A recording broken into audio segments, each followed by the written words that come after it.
जैश ए मोहम्मद के ग्रुप्स होने की जानकारी मिल रही है, और उसमें से एक ग्रुप तो ऐसा भी है जिस पर 5 लाख का इनाम भी है। डिटेल में बताएं कि क्या है, और तस्वीरें अगर आसपास हैं तो दिखाएं कि जंगलात कैसे हैं, टेरेन कैसी है। जी अंकिता, देखिए एंटी टेरर ऑपरेशन जो है जिला किश्तवाड़ के साथ साथ जिला डोडा में भी जारी है। और अगर जिला किश्तवाड़ की बात की जाए तो छात्रों के मकाम पे जो है बहुत देर से यानी 2024 से जो है एंटी टेरर ऑपरेशन जारी है। दहशतगर्दों के खिलाफ मुहिम जो है सिक्योरिटी फोर्सेज की जारी है, कि उसमें क्योंकि देखा गया है क्योंकि जम्मू कश्मीर पुलिस जो है जिसमें एसओजी है, इंडियन आर्म फोर्सेज है, हाई ट्रैक ड्रोन का यूज किया जा रहा है, मशीनरी का यूज किया जा रहा है। और क्योंकि मैं आपको बताऊं जो सैफुल्ला बलोची जो है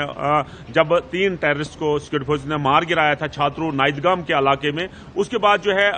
बताया जा रहा था कि सैफुल्ला बलोची जो है उस इनकाउंटर से भाग निकलने में कामयाब हुए थे। लेकिन आज जो है नए स्केचेस, नए जो है सिक्योरिटी फोर्सेज ने उसको फ्रेश जो है सर्च ऑपरेशन शुरू किया हुआ है। और 15 दिन से यह ऑपरेशन जो है एंटी टेरर ऑपरेशन इन जंगलात में जारी है। और मैं आपको बताऊं जिस तरह जम्मू कश्मीर पुलिस हो, सिक्योरिटी फोर्सेज हो,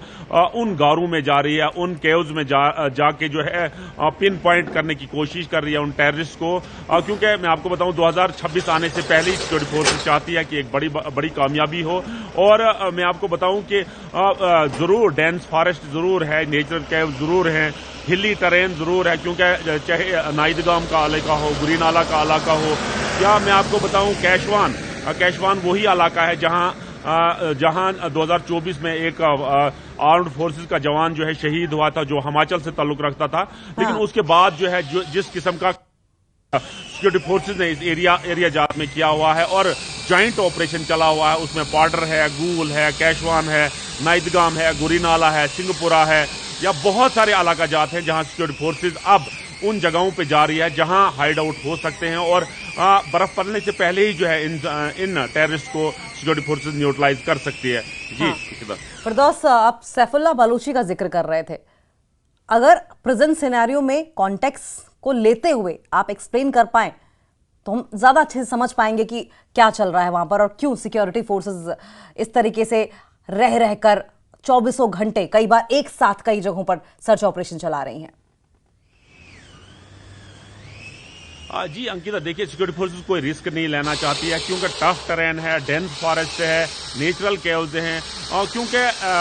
सिक्योरिटी फोर्सेज जिस चतुराई के साथ अब ये इनकाउंटर्स कर रहे हैं, इन टेररिस्ट फॉरेन टेररिस्ट को जो है मार गिराती है, वो अपनी मिसाल आप है। क्योंकि हमने पास्ट में भी देखा, हमने 2024 में भी देखा कि सिक्योरिटी फोर्सेज ने किस तरह जो है इन लोगों को राउंड अप करके, इनसर्कल करके जो है इनको मार गिराया। लेकिन मैं आपको बताऊं ये वो टेररिस्ट नहीं है, ये हाईली ट्रेन टेररिस्ट है। इनके पास हाईली सोफिस्टिकेटेड वेपन है। इनके पास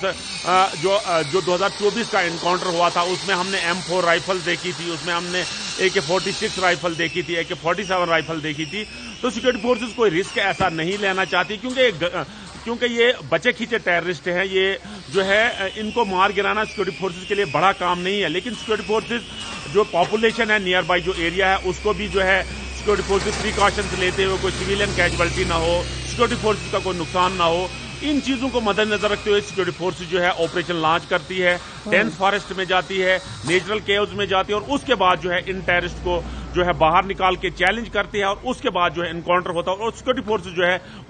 उसके बाद इनको मार गिराती है। मैं आपको बताऊं जिला डोडा की अगर बात की जाए, चाहे भलेसा हो, चाहे बहुत सारे इलाका जात है, चाहे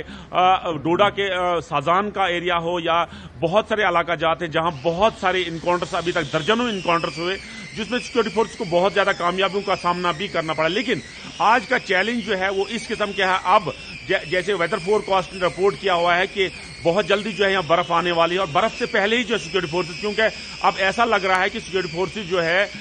जब बर्फ पड़ेगी इन लोगों का कहीं आबादी की तरह रुख ना हो, तो सिक्योरिटी फोर्सेज इतना चौबंद है कि सिक्योरिटी फोर्सेज इनको कोई कसर बाकी नहीं रख रही है कि किस तरह से इनको ट्रैप किया जाए और गन डाउन किया जाए। ये लेकिन फिरदौस ये बताइए, सिक्योरिटी फोर्सेस तो चौकस हैं, लेकिन जो स्थानीय लोग हैं, जो कई बार संभवतः मर्जी से या फिर ज्यादातर बिना मर्जी के प्रेशर में आकर मजबूर हो जाती हैं इन आतंकियों की मदद को लेकर, ऐसे में इस मौसम में वो किस तरह का एहतियात बरत रही हैं, या फिर सेना की ओर से, फोर्सेस की ओर से, प्रशासन की ओर से उन्हें क्या एहतियात बरतने के लिए कहा गया, क्या हिदायत दी गई है? देखिए यहाँ हमें सिक्योरिटी फोर्सेस को बहुत अप्रिशिएट करना होगा, क्योंकि जो लोग राजस्थान से आए हुए हैं, जो लोग मेघालय से आए हुए हैं, कर्नाटका से आए हुए, वो इन हिली टेरेन एरिया में जाके जो है उन गारों में जाते हैं। देखिए ये एक बहुत बड़ा चैलेंज सिक्योरिटी फोर्सेस के लिए होता है, लेकिन सिक्योरिटी फोर्सेस अपनी जान को हथेली पे रख के ये सर्च ऑपरेशन करते हैं, कैसो यानी कोऑर्डिनेट सर्च ऑपरेशन करते हैं। और 2024 से इन इलाका जात में, चाहे गुरीनाला का इलाका हो, चाहे नाइदगाम का इलाका हो, डोल का इलाका हो, चिरजी का इलाका हो, पाडर का इलाका हो, कैशवान का इलाका हो, या मैं आपको बताऊं कोंतवाड़ा का एक इलाका हो जहां कुलदीप और नजीर को मिलिटेंटों ने जो है शहीद किया था, उसके बाद जो है सिक्योरिटी फोर्सेस न दिन देख रही है और न रात देख रही है, और जगह जगह पे सर्च ऑपरेशन चलाए जा रहे हैं, चाहे उसमें जम्मू कश्मीर पुलिस है, क्योंकि यहां दाद देनी होगी एसएसपी किश्तवाड़ की भी। एसएसपी किश्तवाड़ जिस तरह का काम यहां इस पूरे रीजन में कर रहे हैं, क्योंकि जहां से भी सिविलियंस के इनपुट्स आते हैं वहां जाके जो है उस एरिया को राउंड अप किया जाता है, वहां देखा जाता है, और उसके बाद जो है वहां सर्च ऑपरेशन चलाया जाता है। और अगर टेररिस्ट की प्रेजेंस वहां हो तो इनकाउंटर होता है और उन टेररिस्ट को जो मार गिराया जाता है। लेकिन सिक्योरिटी फोर्सेज की ये आज कोशिश है कि 2026 आने से पहले ही जो है कोई बहुत बड़ी कामयाबी हाथ लगे, और उम्मीद की जाती है आज या कल जो है जरूर कहीं ना कहीं जो है इन टेररिस्ट को मार गिराया जाएगा। जी फिरदौस, आमतौर पर इस मौसम के लिहाज से अगर देखा जाए तो आम लोग टेररिज्म को लेकर किस तरह की आशंकाएं रहती हैं, और इन आशंकाओं को किस तरीके से सिक्योरिटी फोर्सेस, क्योंकि उनकी तैनाती, उनकी फिजिकल प्रेजेंस, उनके सारे एफर्ट्स, उनके सेक्रीफाइस, सब कुछ दिखता है, लेकिन एक होता है कि मानसिक तौर पर किस तरीके से लोगों को राहत देने की कोशिश करते हैं, समझाने की कोशिश करते हैं, या इस बात को लेकर पुरसुकून होने की कोशिश वो कराने की कोशिश करते हैं कि आप सेफ रहेंगे हमारी प्रेजेंस में। हाँ जी अंकिता, देखिए सिक्योरिटी फोर्सेस का जो कोऑर्डिनेशन, कोऑपरेशन, डेडिकेशन और कमिटमेंट जो लोगों के तय है, और लोगों का जितना कोऑपरेशन सिक्योरिटी फोर्सेस को है वो अनबिलीवेबल है, क्योंकि अब जो है लोगों ने यहाँ तहया किया हुआ है, कमिटमेंट की हुई है सिक्योरिटी फोर्सेस के साथ कि अब जो है यहाँ 90 की दिहाई में जो यहाँ टेररिज्म शुरू हुआ था वो यहाँ नहीं लोग देखना चाहते हैं, यहाँ लोग प्रोजेक्ट्स देखना चाहते हैं, क्योंकि